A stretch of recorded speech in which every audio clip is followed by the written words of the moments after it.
yesterday on his program, Misery Loves Company, which I was on when the arrest news broke. It broke while I was on MLC, mugshots and everything. Jesus, that was a classic episode. I may have been part, not trying to brag, I may have been part of the greatest episode of Misery Loves Company of all time. And even if you don't agree with that, right now, name me one better. Look, man, I may not be the best episode of Misery Loves Company ever, but I'm head and shoulders above whoever's in second place. Well, Kevin Brennan was, I guess, shitting on Hackamania, which I guess the bedbug fest that somebody said barely a couple hundred people attended, which, yikes.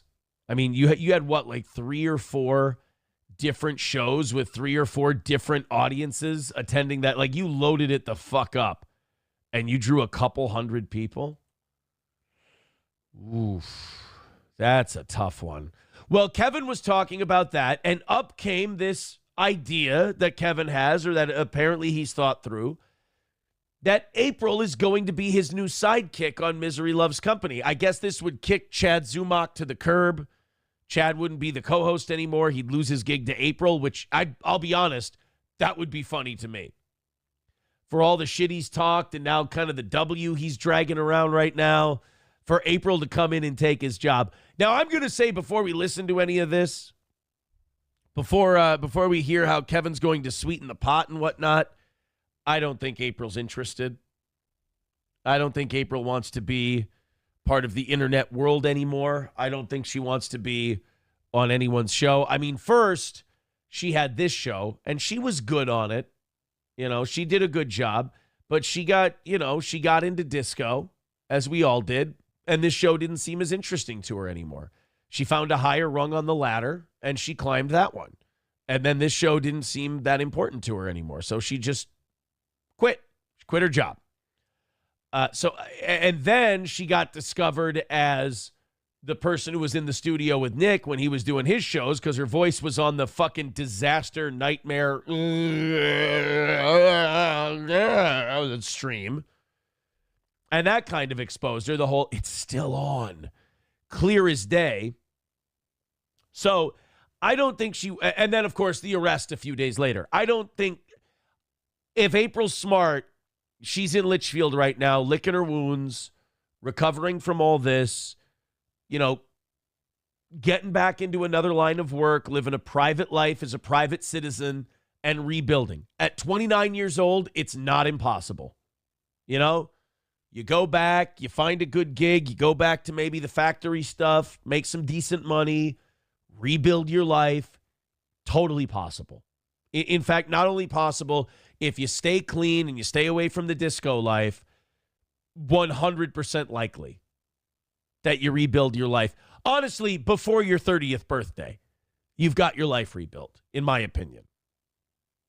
But going back to the internet stuff, there's that saying, just some people can't handle the internet. She's one of those people. It's just, number one, she's a woman, and it's fucking brutal out there for a woman on the internet. And, trying to handle all that is very, very difficult. So let's see what Kevin Brennan's got. You guys knock out our 3:30. We're slow going to start this morning. If you feel like chipping in, please do. We appreciate it. Let's watch Kevin Brennan's offer to April, my ex-wife, to join Misery Loves Company. She should kind of take this as a compliment, if you think about it. I mean, people are still thinking about her. People still, she's still a name. She's still got enough drawing power that Kevin Brennan wants to pay her a salary to work with him. My name's on the wall at the Comedy Store. His isn't. So, zinger! I don't really care what he thinks about my stand-up, to be honest. I have no idea. He seems like a nice guy. I enjoy his, he's a good, I guess, sidekick to Kevin for the moment. He is? Is that Chad? He's talking about Chad? Liam's my new sidekick. Speaking of Liam. Sidekicks, I'm making a formal April offer right now. April, $40K a year to be my sidekick. And you can have weekends off like Kumia. No Saturdays, no Sundays. Saturdays, I got the sorcerer and whoever jumps on with him. Was that a classic Chad? He jumps off the So he offers April $40,000 a year. I think we've talked about this on the show before, so I'm safe. She'd have to take a pay cut to work for Kevin. Look, we had to cover what she was making at the old place. She hated the old place. She wanted to work here. So I had to make that work fiscally for her. So she'd have to take a little bit of a pay cut. And I can't imagine that Misery Loves Company's audience is less brutal than a Steel Toe audience. I can't imagine that whatever Kevin's audience does is nicer than what we're doing. I'm not saying they're bigger pricks or assholes than our audience. I mean, if you go through our chat, I'm sure there's people right now, I'm the worst motherfucker who ever lived. I'm terrible. I'm awful. This guy sucks. I hate him, blah, blah, blah, blah, blah. I'm sure it's just a wonderland of positivity. But Kevin's people, they do it for sport. For them, it's like part of the show. So I don't know if that would be the best place for her. But Kevin's making an offer. And how's Kevin's wife going to feel about this also? All she's got to do is read a couple articles where, you kind of see what the old running group was into, allegedly. And I think there might be some questions raised right off the top. Say bye, didn't do his plugs, just jumped off the fucking show. I'll give April a 20% year-end bonus on the $40K if she comes bikini clad twice a week. Not twice a week, in the summer maybe, but not in the winter. All right, somebody reach out to her. I'm not kidding, man. I think that would really. First of all, listen. I'm gonna be as fair as I can here, but okay, she ain't gonna be able to get a job. I mean, she can work at the 7-Eleven or something, but I'm sure that she's either gonna have to move or this Nick Ricotta guy. Again, he's not my business. But April got dragged into it. She got arrested.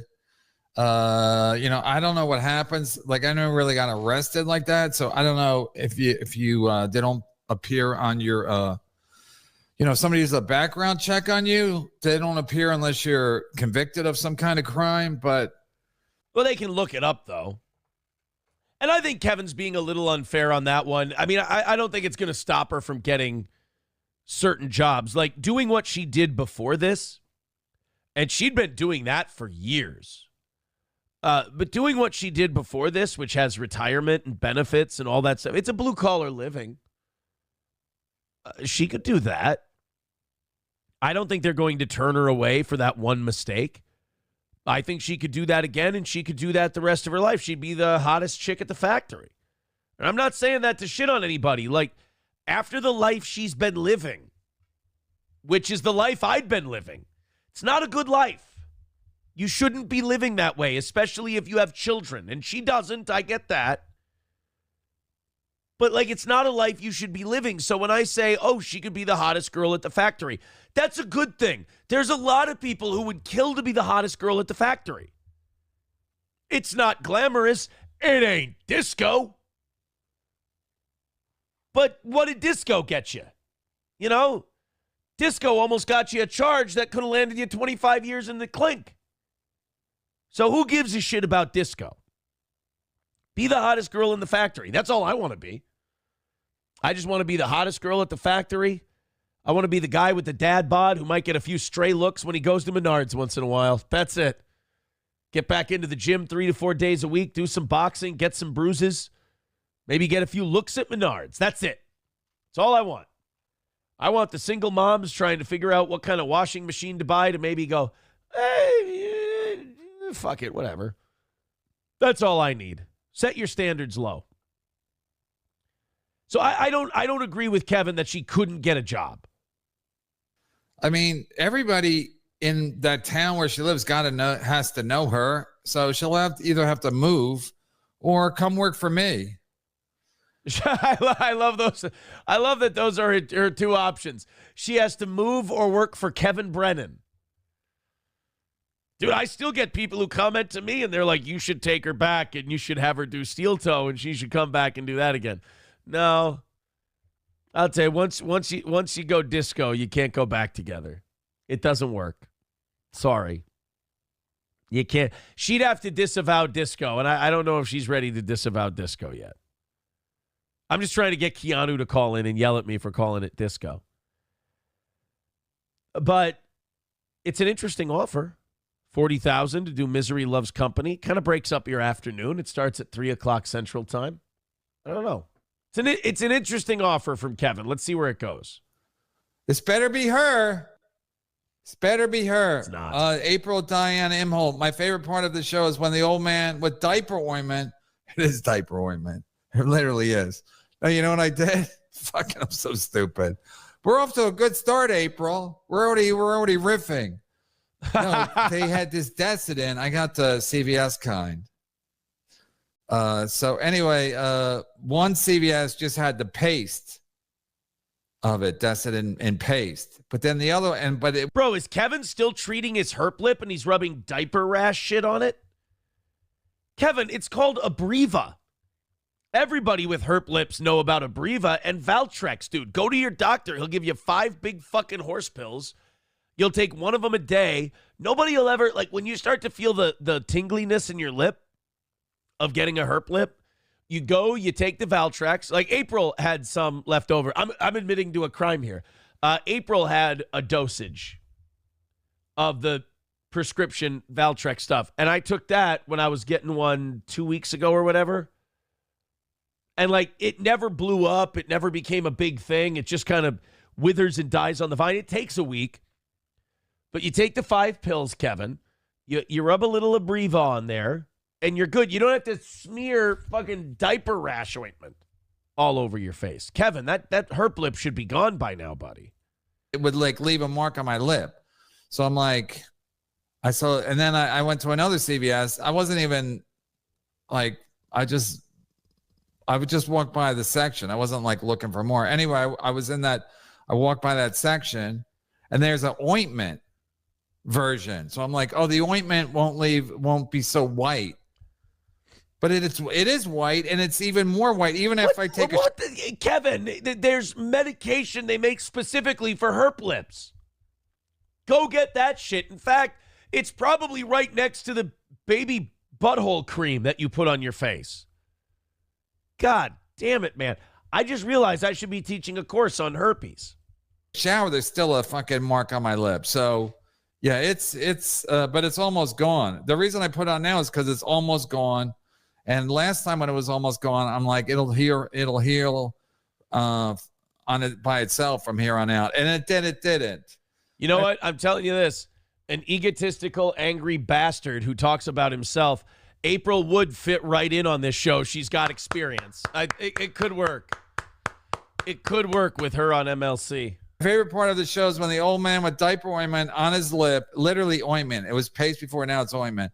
With diaper ointment on his lip, threatened to stop doing the podcast that makes him $20K plus a month. Wow, someone's doing well. April, you want to make $40K a year? Let me know. By the way, the minute a judge's signature goes on to that paper that's now been submitted to the county, it's April Anderson. Thank you very much. Not Imholte. Her and I were apparently in complete agreement on that one. I'd be lying if I said I was thrilled that when that arrest went down, the person I was divorcing, the fucking last name was on there. That bothered the shit out of me. That's my kid's last name. That's my last name. That's the last name of a lot of people in central Minnesota. Imholte is not a common name nationwide, but where I live, you know, with all the incest and whatnot, Imholte's a pretty common name. And I'm sure there's a lot of people not very appreciative that name was in there. So I'm not trying to tell a judge what to do, but if we could make haste on that name change thing, that would be nice. That's going to help her, too. I mean, the name change is going to help a ton because you'll Google that name and the arrest won't come up, which is a good thing. Again, go back to the factory, do that shit, Be the hot girl at the factory. You'll find a nice man. He won't, he won't take you down the disco route like your last one did, like a fucking idiot. And you'll do well. I really do. I think she's going to land on her feet. A lot of, like Kevin Brennan and these other people, they have these dire predictions for her. I think if she stays hanging around the Ricadas, she's fucked in more ways than one. I think it's over. It's finished. That's your whole life then. You're hanging out with a married couple in their 40s while you're in your 20s for the rest of your life. One of them looks like Skeletor. The other one, she could, he'd probably gain a couple of pounds, but like one of them just looks like warmed over death.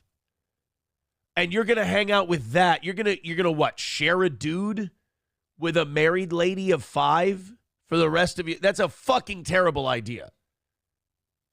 It's a dog. I mean, should you have come home with me? Probably. Yeah, that would have been your best bet. Your best bet, come back. We do steel toe. They get busted they're getting busted. There's nothing she could have done to save them. That was already in motion. He was going to do that fucked up, coked out, drunk stream, allegedly, whatever the fuck it was. Well, I guess the cop said it looked like it was coke and booze. He was going to do that stream whether you were there or not. Your best bet would have been come back, we do steel toe, we cover this arrest from afar. Her and our banter on it would have been fucking classic.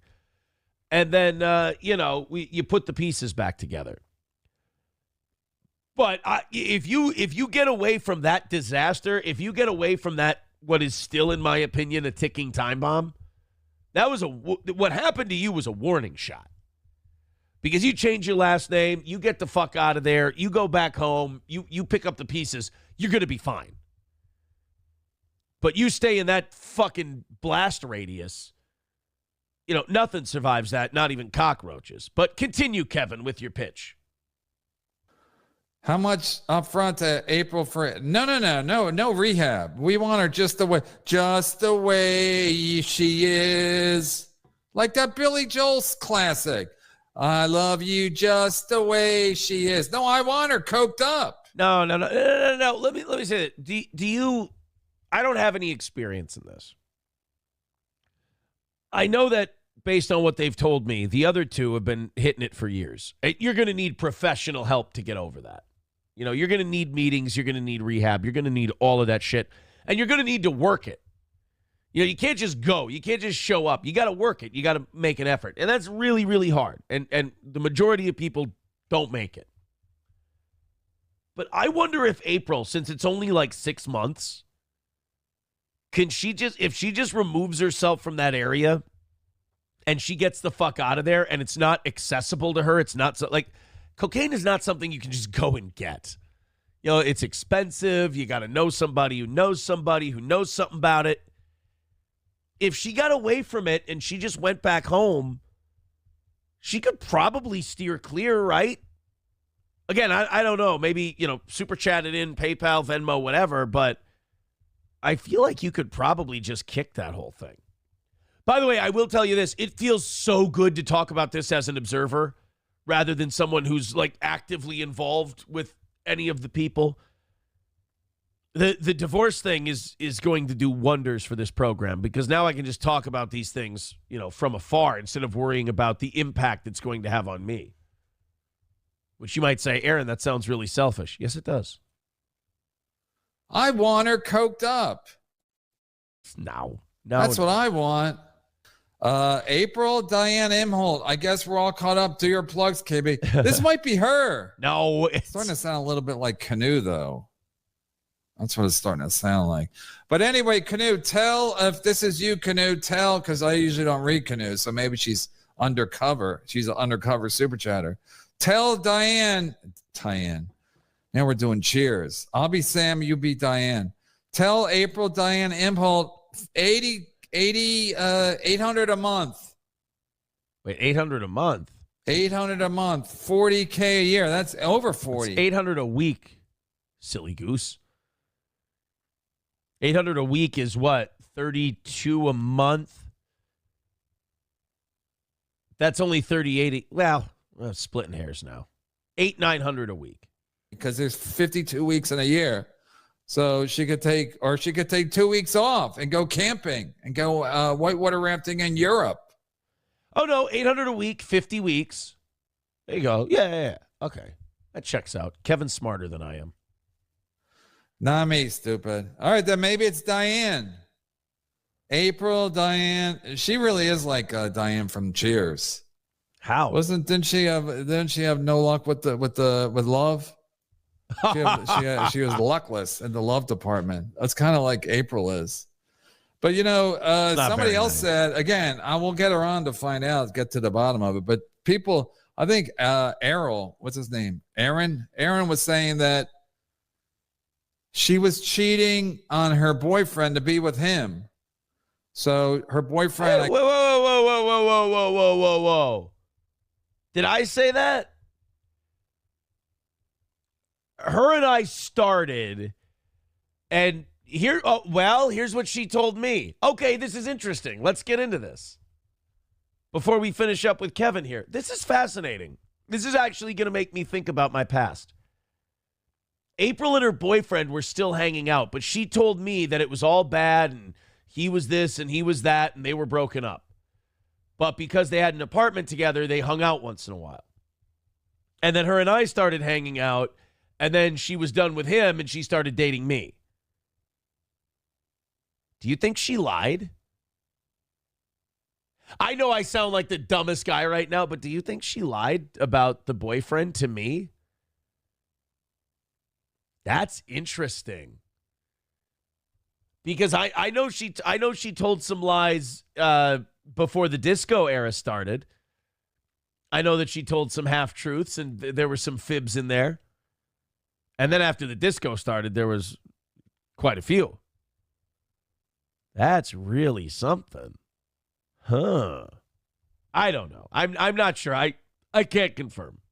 I guess she worked with him or something, so she would cheat on him, and Aaron would pick her up in the car like they do in the they did in the 50s in those movies. They go to the drive-through.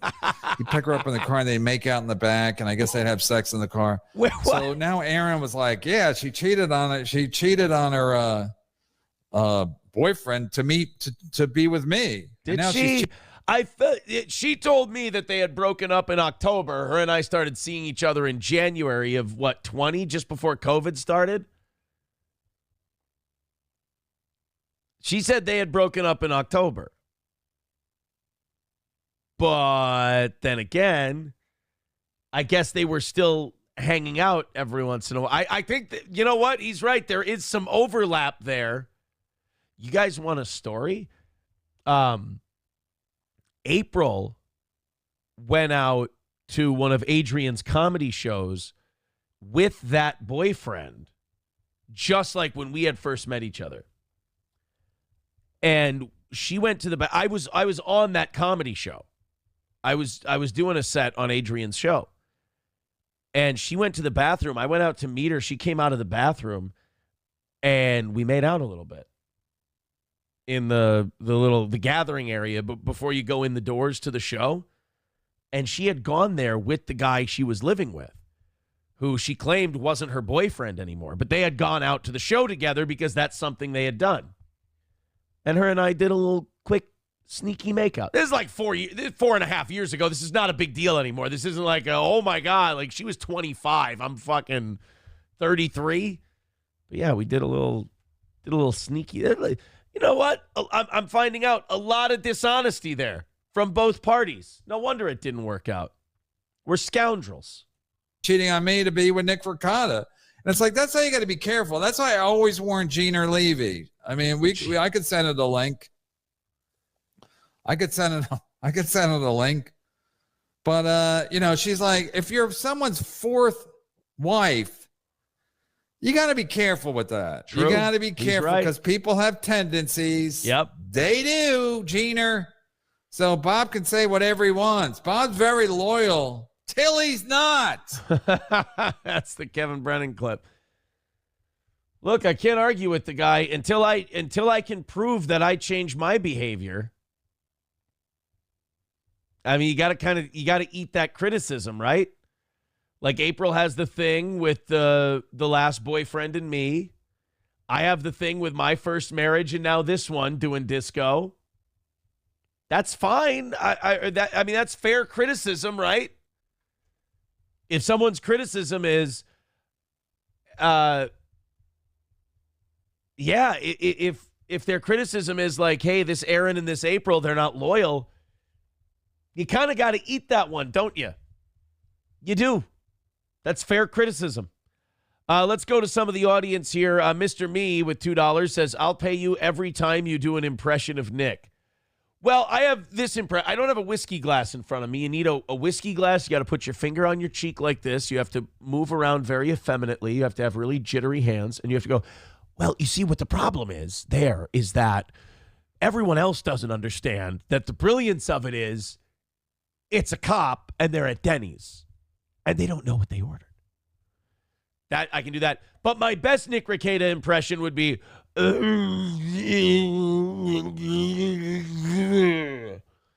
that's my best work.